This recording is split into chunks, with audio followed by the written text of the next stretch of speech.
How does God reveal himself to us? We can divide up God's self-revelation to us to two major categories. The first post in this series unpacked the idea of general revelation or natural revelation, how God communicates to us through his natural world, and he communicates generally to all people. Special revelation is the second type of revelation, whereas general revelation can point us towards God's existence, towards his rulership over creation, towards the way that we are obligated to worship and serve him, and perhaps some of his attributes, specifically wisdom and goodness and power. Special revelation, which is communicated not generally to all people, but specially to those who believe. Special revelation, also known as supernatural revelation, is something beyond the natural world that then communicates to us in such a way where the veil of blindness might be removed from our eyes as sinful people. So we should look to creation for God's revelation to us and things that we can learn from it, especially what we may call natural law or God's ordering of the world. But special revelation is where we look when we want to know God and believe in him. And graciously, truly, God has revealed himself to us in a special way. Hebrews 1 and 2 is the verse that I look to when I'm thinking about a framework for special revelation, how God has communicated to us supernaturally. Those verses say this: long ago, at many times and in many ways, God spoke to our fathers by the prophets.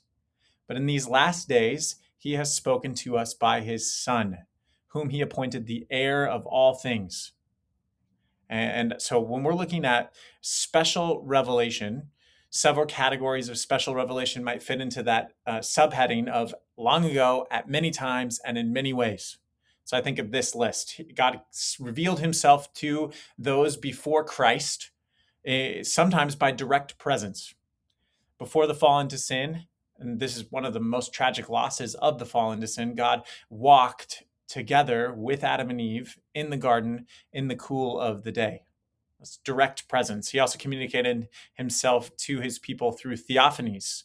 And that word, which just signifies direct appearances of God, stands in for interactions like Moses had with God in the burning bush in Exodus chapter 3. And God also spoke through audible speech at Mount Sinai in Exodus 19. The people heard the voice of God and they trembled before him, wanting Moses to be a mediator for them. And God also communicated through visions and dreams and the casting of lots. And so God appeared directly through visions like those of Ezekiel or Abram or Daniel. He came in dreams like that of Joseph in Genesis 37 and the other dreams that Joseph interpreted. Or we might also think of Joseph in the New Testament hearing from God directly in Matthew 1:20 about the birth of his son to Mary.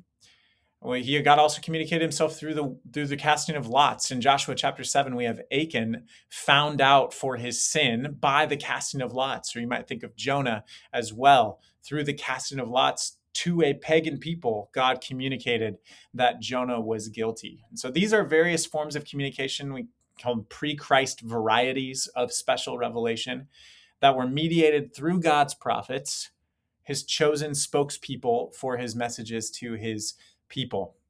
And so Christian specificity is what we turn to in the second part of Hebrews 1. Hebrews 1:2 tells us that now, in the present era, God has spoken through his Son, or to us by his Son. So Old Testament variety funnels down into what we might call New Testament specificity. God has no need for further revelation because he has spoken by his Son. And the content of his revelation is the Son, who Hebrews 1:3 continues on to describe as the radiance of the glory of God and the exact imprint of his nature. In Colossians 1:15, Paul adds that the Son is the image of the invisible God. So there's an image of invisibility that is now visible. And so for good reason, John writes, the Word became flesh and dwelt among us. And we have seen his glory as the only Son from the Father, full of grace and truth. And John continues in verse 18, saying, no one has ever seen God, the only God, who is at the Father's side. He has made God known.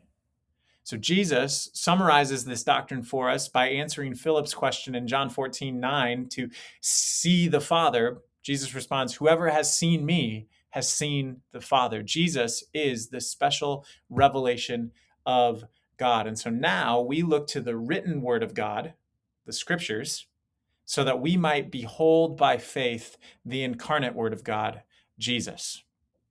And that's the doctrine of special revelation. We look to the written word to see the incarnate word, who is the final revelation of God. And one caveat might be put in here, which is that this understanding of special revelation doesn't prohibit God from speaking in audible speech or visions or dreams. In fact, God promises in Joel, and then it's fulfilled in Acts 2, that the young men would see visions and the old men would dream dreams. And with that being said, we shouldn't look to those avenues for new revelations from God. God has spoken to us. His primary and final avenue of communication is his Son, as recorded or inscripturated in the written word, the Bible. And so the incarnate word is who we're looking for. And he serves as the lens through which any future dreams or visions that God might graciously give are then tested and interpreted for authenticity and understanding.